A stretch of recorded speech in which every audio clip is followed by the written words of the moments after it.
നമുക്ക് പിന്നെ ശരിക്കും പറഞ്ഞാൽ കേരളത്തിൽ ഓരോന്നായിട്ട് എടുത്താൽ, ഞാൻ കേരള യൂണിവേഴ്സിറ്റിയിൽ ടീച്ചറായിട്ട് വർക്ക് ചെയ്ത ഒരാളാണ്. അതുകൊണ്ട് തന്നെ എല്ലാം പിന്നെ കരിക്കുലം, സിലബസ്, പരീക്ഷ ഇങ്ങനെയുള്ള എല്ലാമായിട്ട് ആ കാലങ്ങളിൽ ഒരുപാട് ബന്ധപ്പെട്ട് പ്രവർത്തിച്ച ഒരു വ്യക്തിയാണ്. കരിക്കുലവും സിലബസും ഒക്കെ അപ്ഡേറ്റ് ചെയ്യുന്നുണ്ടോ എന്ന് ചോദിച്ചാൽ അപ്ഡേറ്റ് ചെയ്യുന്നുണ്ട്. അല്ലെങ്കിൽ അതിനുള്ള മീറ്റിങ്ങുകൾ നടക്കുന്നുണ്ട്, അതിനുള്ള മറ്റു കാര്യങ്ങളെല്ലാം നടക്കുന്നുണ്ട്, ടീച്ചർമാരെ വിളിച്ചു കൂട്ടുന്നുണ്ട്, ഒരുപാട് കാര്യങ്ങളൊക്കെ ചെയ്യുന്നുണ്ട്. പക്ഷേ ചേഞ്ചസ് വരുന്നുണ്ടോ എന്നുള്ളിടത്താണ് അതിൻ്റെ പ്രസക്തി ഇരിക്കുന്നത്.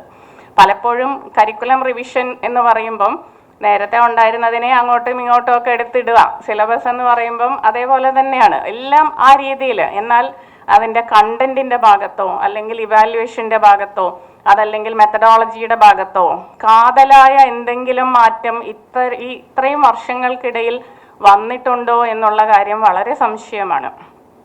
നമ്മളിപ്പോഴും ആ ഒരു പഴയ രീതിയിലാണ് നമ്മുടെ സബ്ജക്ട് കോമ്പിനേഷൻസ് പോലും. ഇപ്പോൾ ഫിസിക്സ് സബ്ബാണെങ്കിൽ അതിൻ്റെ ഫിസിക്സ് മെയിൻ ആണെങ്കിൽ സബ് മാത്സോ കെമിസ്ട്രിയോ ആണ്. ഫിസിക്സ് കെമിസ്ട്രി മാത്സ്, അല്ലെങ്കിൽ ഫിസിക്സ് ബയോളജി മാത്സ്, അതല്ലെങ്കിൽ പിന്നെ സോഷ്യൽ സയൻസ് ആണെങ്കിൽ ആ ഒരു രീതിയിലുള്ള കോമ്പിനേഷൻസ്.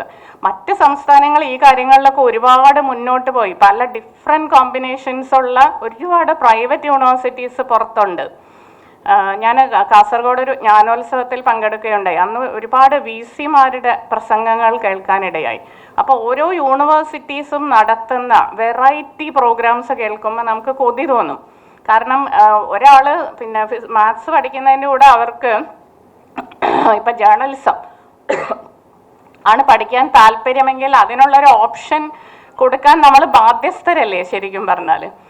അങ്ങനെ ആ രീതിയിലുള്ള ചിന്താഗതികൾ കേരളത്തിൽ വരുന്നില്ല എന്നുള്ളത് ഒരു വലിയൊരു യാഥാർത്ഥ്യമാണ്. എനിക്ക് തോന്നുന്നു എന്നേക്കാൾ നന്നായിട്ട് ഇവിടെ ഇരിക്കുന്നവർക്കെല്ലാം അത് അറിയാമായിരിക്കും. അതേപോലെ തന്നെ ന്യൂ ജനറേഷൻ കോഴ്സുകൾ, നമ്മൾ എത്ര ന്യൂ ജനറേഷൻ കോഴ്സുകൾ ഈ കാലയളവിൽ ഇവിടെ കൊണ്ടുവന്നിട്ടുണ്ട്?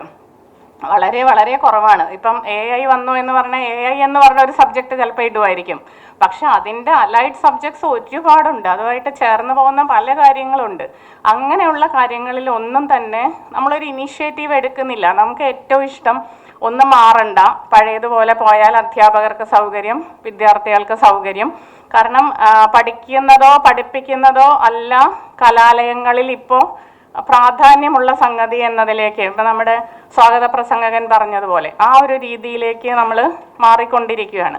അപ്പോൾ ഒരു ഈസി ഗോയിങ് ഒരു ഡിഗ്രി കിട്ടിയാൽ മതി, ആ ഡിഗ്രി കൊണ്ട് ജോലി കിട്ടുമോ എന്നുള്ളത് അടുത്ത കാര്യമാണ്. അപ്പോൾ അത്തരത്തിലാണ് നമ്മൾ വളരെ എന്താ പറയുക, വളരെ സില്ലി ആയിട്ടാണ് ഉന്നത വിദ്യാഭ്യാസ രംഗത്തെ കാണുന്നത് എന്നാണ് ഇപ്പോൾ പുറത്തു നിന്ന് കാണുന്ന ഒരാളെന്നുള്ള നിലയിൽ എൻ്റെ ഒരു വിലയിരുത്തൽ. ഇപ്പം ഈ കോമ്പിനേഷൻ, അതേപോലെ തന്നെ റിസർച്ച്, ഓരോ കാര്യങ്ങളും എടുത്തു പറഞ്ഞാൽ റിസർച്ച് നമ്മുടെ യൂണിവേഴ്സിറ്റീസിലും നമ്മുടെ സ്ഥാപനങ്ങളിലും എത്രമാത്രം ക്വാളിറ്റി റിസർച്ച് നടക്കുന്നുണ്ട്, അല്ലെങ്കിൽ എത്രമാത്രം ആ ഔട്ട്പുട്ട്സ് ഇൻഡസ്ട്രീസിൽ എത്തുന്നുണ്ട്, പുറത്തെത്തുന്നുണ്ട്. അപ്പം അങ്ങനെയുള്ള കാര്യങ്ങളൊക്കെ നോക്കുമ്പം ശരിക്കും നമ്മൾ വളരെ പുറകിലാണ് എന്ന് നമുക്ക് മനസ്സിലാവും. റിസർച്ച് നടക്കുന്നില്ല എന്ന് ചോദിച്ചാൽ റിസർച്ച് നടക്കുന്നുണ്ട്. ഇഷ്ടംപോലെ റിസർച്ച് ഗൈഡുമാരുണ്ട്, ഇഷ്ടംപോലെ PhD സ്റ്റുഡൻസ് ഉണ്ട്.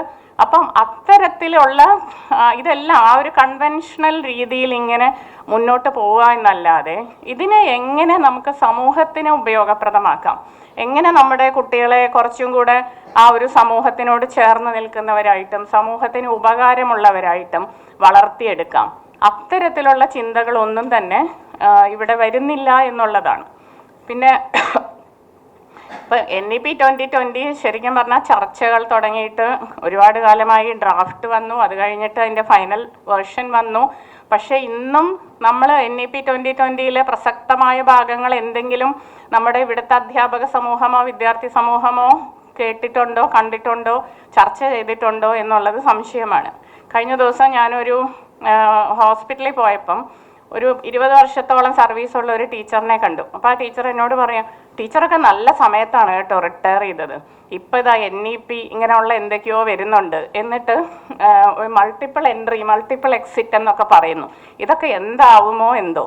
ഇത്രയും വർഷം 3.5 വർഷമായിട്ടും ഇതൊന്ന് വായിച്ചു നോക്കാനോ ഒന്നിനും തയ്യാറല്ല എന്ന് കാണിക്കുന്നതാണ്. അപ്പം ഞാൻ തിരിച്ചു പറഞ്ഞു കുഴപ്പമില്ല, ABC ഒക്കെ കറക്റ്റായിട്ട് ഫോളോ ചെയ്താൽ നിങ്ങൾക്കിത് നന്നായി ചെയ്യാൻ പറ്റുന്നു. അതോടുകൂടി അവർ നിർത്തി, പിന്നെ എന്നോടൊന്നും പറഞ്ഞില്ല. കാരണം NEPയിൽ എന്ത് പറയുന്നു എന്ന് അവർക്ക് അറിയില്ല. അവർക്ക് ആകെ അറിയുന്ന മൾട്ടിപ്പിൾ എൻട്രി മൾട്ടിപ്പിൾ എക്സിറ്റ് മാത്രമാണ്. അത് വന്നു കഴിഞ്ഞാൽ എന്തോ വലിയൊരു പ്രശ്നം സംഭവിക്കാൻ പോകുന്നു എന്നുള്ളതാണ് ഇവരുടെ ധാരണ. സത്യത്തിൽ ഇന്ത്യയെ പോലെ ഒരുപാട് പല ലെവലിലുള്ള ഇക്കണോമിക് ബാക്ക്ഗ്രൗണ്ടുള്ള ആളുകൾക്ക് ഈ മൾട്ടിപ്പിൾ എൻട്രി മൾട്ടിപ്പിൾ എക്സിറ്റ് എത്രമാത്രം സഹായകരമാണ് എന്നാണ് നമ്മൾ ചിന്തിക്കേണ്ടത്. ഒരു കുട്ടിക്ക് ഒരു 19 വയസ്സിലോ 20 വയസ്സിലോ വീട്ടിലെ ചുമതല ഏറ്റെടുക്കേണ്ടി വന്നു. അവൻ്റെ കാര്യങ്ങൾ ചെയ്യാൻ പോയി, അല്ലെങ്കിൽ ഒരു ജോലിക്ക് പോയി, തിരിച്ചു വന്ന് അവൻ്റെ പഠനം പിന്നെ വീണ്ടും അവന് പൂർത്തിയാക്കാൻ താല്പര്യമുണ്ടെങ്കിൽ അതിനുള്ള ഒരു അവസരം അവന് കിട്ടുകയാണ്. ഒരുപാട് കാര്യങ്ങൾ അതുപോലെ പെൺകുട്ടികൾക്കാണെങ്കിലും ചിലപ്പോൾ ഒരു ഫാമിലി ഡെവലപ്മെൻറ്റിൻ്റെ ഭാഗമായിട്ട് അവർക്ക് ഒരു ബ്രേക്ക് എടുക്കേണ്ടി വന്നേക്കാം.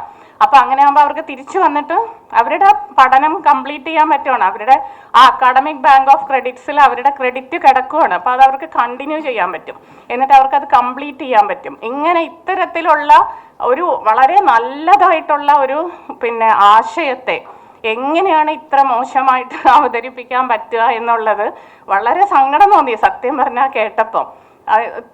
ഇത്ര സർവീസ് ഉള്ള ആളാണ്, ഇനിയും ഒരു 10 വർഷം സർവീസ് ബാക്കിയുള്ള ആളാണ്. അപ്പം അവർ ഇങ്ങനെയുള്ള അധ്യാപകരുടെ അടുത്തുനിന്ന് നമുക്ക് കൂടുതൽ എന്ത് പ്രതീക്ഷിക്കാൻ പറ്റും? അതാണ് നമ്മൾ മനസ്സിലാക്കേണ്ട ഒരു വലിയൊരു കാര്യം.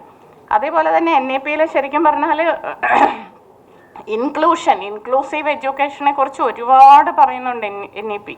എങ്ങനെയാണ് നമ്മൾ ഓരോ തരത്തിലുള്ള ആളുകളെയും ഇതിലേക്ക് ഇൻക്ലൂഡ് ചെയ്യേണ്ടത്, അല്ലെങ്കിൽ എങ്ങനെ നമുക്ക് മാർജിനലൈസ്ഡ് ആയിട്ടുള്ള ആളുകളെ നമ്മുടെ മെയിൻ സ്ട്രീമിലേക്ക് കൊണ്ടുവരാൻ സാധിക്കും, അതേപോലെ തന്നെ ഡിഫറെൻ്റ്ലി ഏബിൾഡ് ആയിട്ടുള്ളവരെ എങ്ങനെ നമുക്ക് കൊണ്ടുവരാൻ സാധിക്കും, ഇങ്ങനെയുള്ളതിനെല്ലാം വ്യക്തമായ നിർദ്ദേശങ്ങൾ NEPയിലുണ്ട്. NEP വായിച്ചിട്ടുള്ള എല്ലാവർക്കും അറിയാമായിരിക്കും. NEP ഏറ്റവും കൂടുതൽ വീണ്ടും ആവർത്തിച്ച് പറയുന്ന ഒരു വാക്കാണ് ഇക്വിറ്റി എന്നുള്ളത്. അപ്പോൾ ശരിക്കും പറഞ്ഞാൽ ഇക്വാളിറ്റി അല്ല, ഇക്വിറ്റി. അപ്പോൾ അത് വളരെ നമ്മുടെ പല തലത്തിലുള്ള ആളുകളെ എല്ലാം ചേർത്ത് നിർത്താൻ, എല്ലാവരെയും ഒരുമിച്ച് കൊണ്ടുവരാൻ ഏറ്റവും കൂടുതൽ നമുക്ക് ഉപയോഗിക്കാൻ പറ്റുന്ന, അതായത് ഇംപ്ലിമെൻറ്റേഷൻ സ്റ്റേജിൽ ഉപയോഗിക്കാൻ പറ്റുന്ന ഒരു നിർദ്ദേശമാണ് ആ ഇക്വിറ്റി എന്നുള്ളത്.